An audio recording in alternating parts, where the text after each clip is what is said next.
الرحمن الرحیم السلام علیکم۔ آج 14 جنوری بروز جمعہ ہم بات کریں گے 3 اہم ایشوز کے حوالے سے۔ لاہور ہائی کورٹ میں آج 2 اہم سماعتیں ہوئی ہیں۔ ایک تو چیف جسٹس امیر بھٹی صاحب کی عدالت میں سماعت ہوئی ہے اور یہ سماعت تھی نون لیگ کی درخواست پر، اور بلدیاتی جو نہ صرف بلدیاتی نمائندے بلکہ جو ایڈمنسٹریٹرز مقرر کیے گئے تھے ان کے خلاف کہ ان کو کیوں حکومت دے رہی ہے فنڈز اور کیوں حکومت ترقیاتی فنڈز ان کے ذریعے استعمال کروا رہی ہے، اور جب اگر 31 دسمبر کو یہ بلدیاتی جو نمائندے ہیں ان کی مدت پوری ہو جائے گی اور یہ بلدیاتی ادارے ختم ہو جائیں گے، تو جب تک نیا الیکشن نہیں ہوگا تو ایڈمنسٹریٹرز کے ذریعے ہی فنڈز استعمال کیے جائیں گے جو کہ غیر قانونی ہے، اور اس پر روکا جائے۔ کیسے چیف جسٹس امیر بھٹی صاحب نے مسلم لیگ نون کی درخواست کو مسترد کیا ہے اور ان کا جو عدالت میں جو سٹانس تھا پی ٹی آئی حکومت کے خلاف کیسے اس کو مسترد کیا، اس کی تفصیلات آپ کے ساتھ شیئر کروں گا۔ سابق ڈی جی ایف آئی اے بشیر میمن ضمانت کروانے کے بعد اب لاہور ہائی کورٹ پہنچے ہیں اور لاہور ہائی کورٹ سے رجوع کیا ہے کہ مجھے بچایا جائے، ایف آئی اے میرے خلاف کارروائیاں کر رہا ہے۔ اس پر سماعت ہوئی، وہ بھی میں آپ کے ساتھ شیئر کروں گا۔ پہلے میں آپ کو بتانا چاہوں گا کہ وزیر اعظم عمران خان نے آج تاریخ رقم کر دی اور پاکستان کی تاریخ میں پہلی دفعہ قومی سلامتی پالیسی پر دستخط کر دیے ہیں، اور یہ قومی سلامتی پالیسی جس میں جب وزیر اعظم عمران خان نے دستخط کیے D G I S I بھی موجود تھے، آرمی چیف صاحب بھی موجود تھے، اور بڑے اچھے اور خوشگوار موڈ میں ملاقات ہوئی۔ وزیر اعظم عمران خان نے پہلی قومی سلامتی پالیسی کی دستاویزات پر آج دستخط کیے، جس کے مطابق ہمسائے میں جارحانہ اور خطرناک نظریے کا پرچار پرتشدد تنازع کا پیش خیمہ ثابت ہو سکتا ہے، اور دشمن کی جانب سے کسی بھی وقت بطور پالیسی آپشن طاقت کے استعمال کے ممکنات موجود ہیں۔ پالیسی میں کہا گیا کہ جنگ مسلط کی گئی تو مادر وطن کے دفاع کے لیے قومی طاقت کے تمام عناصر کے ساتھ بھرپور جواب دیا جائے گا، اور پاکستان کی جغرافیائی سرحدوں کا ہر قیمت اور ہر صورت میں تحفظ کیا جائے گا۔ ہر جارحیت کا جواب دینے کے لیے خود انحصاری پر مبنی جدید دفاعی ٹیکنالوجی پر توجہ مرکوز کی جائے گی اور مسلح افواج کو مزید مضبوط بنانے کے لیے روایتی استعداد کار کو تقویت دی جائے گی، جبکہ دفاعی پیداوار، مواصلاتی نیٹ ورک کی مرکزیت، جنگی میدان کی آگہی اور الیکٹرانک وارفیئر صلاحیت کو بھی تقویت دی جائے گی۔ دستاویز کے مطابق ملکی دفاع کے لیے اسلحہ کی دوڑ میں پڑے بغیر کم سے کم جوہری صلاحیت کو حد درجہ برقرار رکھا جائے گا، اور پاکستان کی جوہری صلاحیت علاقائی امن و استحکام کے لیے کلیدی اہمیت کی حامل ہے۔ داخلی سلامتی کے لیے نیم فوجی دستوں، قانون نافذ کرنے والے اداروں کی تربیت، جدت اور ضرورت پر توجہ مرکوز ہوگی۔ یہ ساری چیزیں اس کے اندر شامل کی گئی ہیں۔ اس کے علاوہ جو اطلاعات، سائبر و ڈیٹا سیکیورٹی کو ترجیح دی جائے گی، نگرانی کی استعداد بڑھائی جائے گی، سیکیورٹی کو وسعت، سرکاری امور کی رازداری اور شہریوں کے اعداد و شمار کی جو سلامتی ہے اس کو یقینی بنایا جائے گا۔ بین الاقوامی ٹیکنالوجی نظام کے ساتھ مؤثر انداز میں شمولیت سے قومی مفاد کا مکمل تحفظ کیا جائے گا، اور اقتصادی سلامتی خطرات کے خلاف مستند، مضبوط اور کامل اعتماد دفاعی صلاحیت کی ضمانت ہوگی۔ اس میں اور بھی بڑی اہم چیزیں ہیں جو اس قومی سلامتی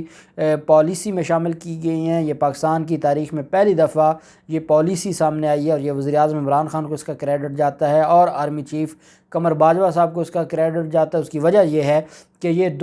وہ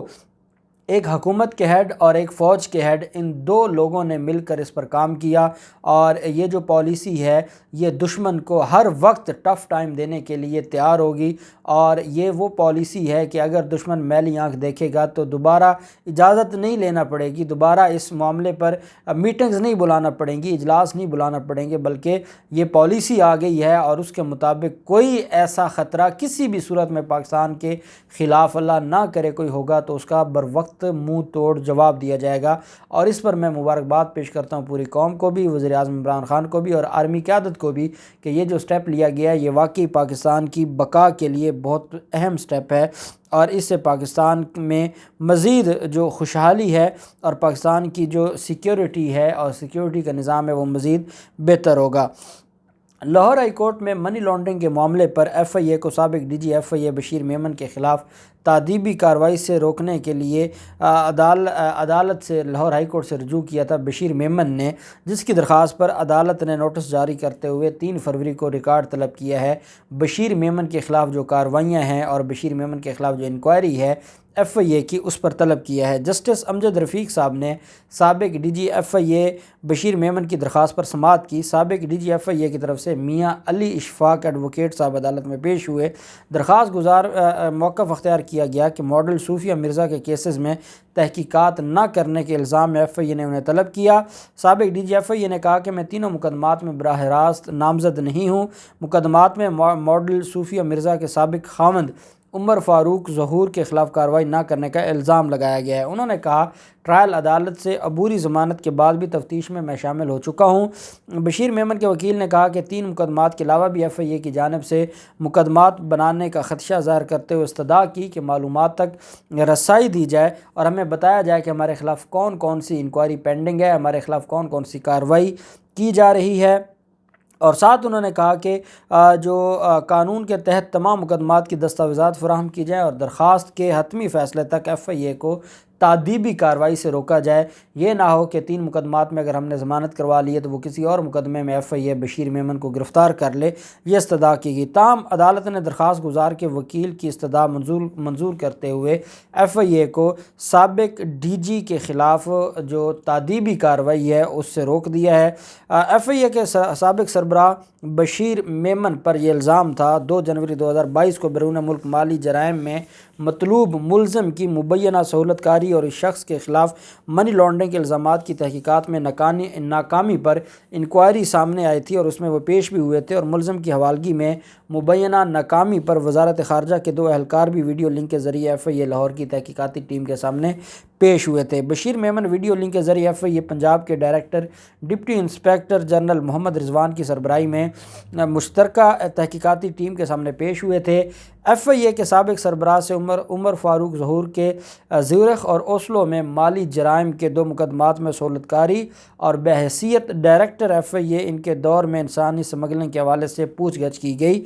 ذرائع کے مطابق پوچھ گچھ کے دوران جب بشیر میمن پر جواب پوچھا گیا تو وہ جواب دینے کی بجائے وہ چلے گئے، جس کے فوری بعد اجلاس ختم ہو گیا تھا اور پہلے سندھ ہائی کورٹ سے حفاظتی ضمانت کروائی تھی، پھر سیشن عدالت لاہور سے عبوری ضمانت کروائی اور اب وہ لاہور ہائی کورٹ میں آئے ہیں۔ لاہور ہائی کورٹ نے جسٹس امجد رفیق صاحب نے 3 فروری کے لیے ریکارڈ طلب کر لیا ہے اور یہ بڑا اہم ریکارڈ ہے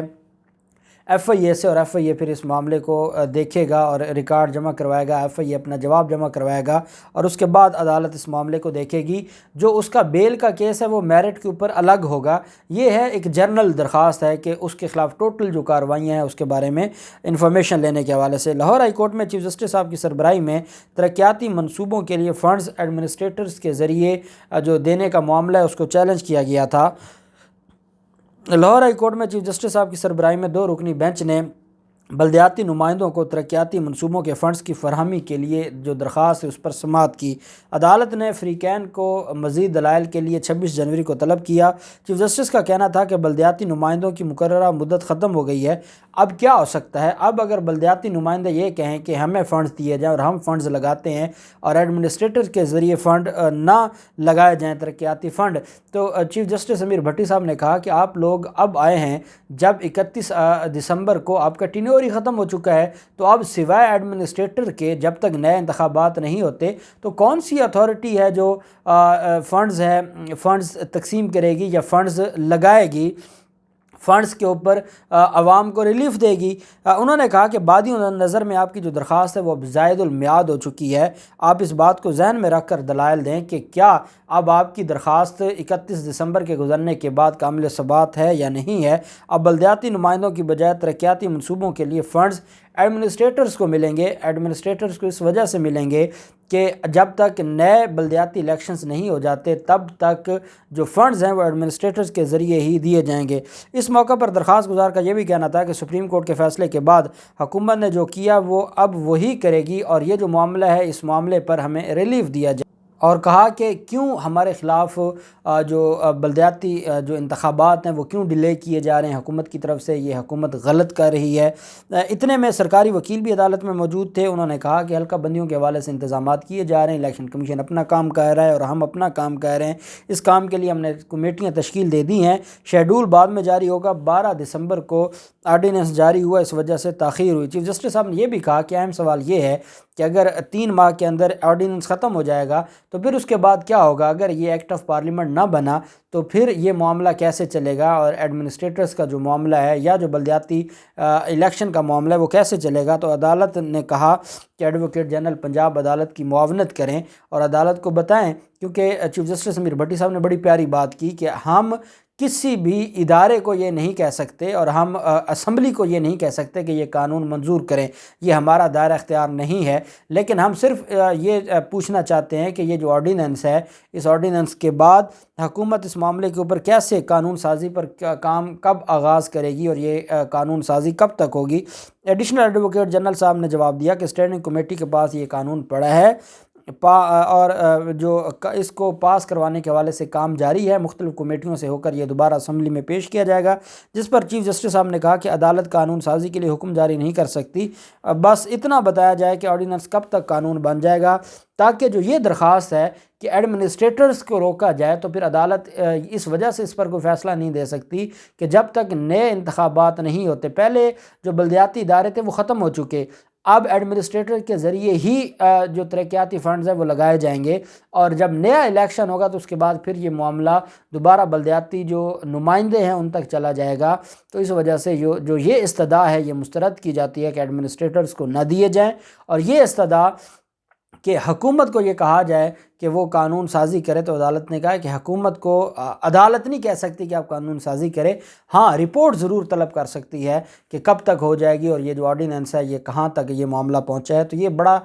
نپات اللہ اور بڑا ہی اعتدال پر مبنی فیصلہ ہے آنریبل چیف جسٹس امیر بھٹی صاحب کا۔ دیکھتے ہیں ان سارے معاملات میں مزید کیا ہوتا ہے، جو بھی پیش رفت ہوں گی آپ کے ساتھ شیئر کرتے رہیں گے۔ اللہ پاک پاکستان گامی و ناصر ہو۔ بہت شکریہ، اللہ حافظ، پاکستان زندہ باد۔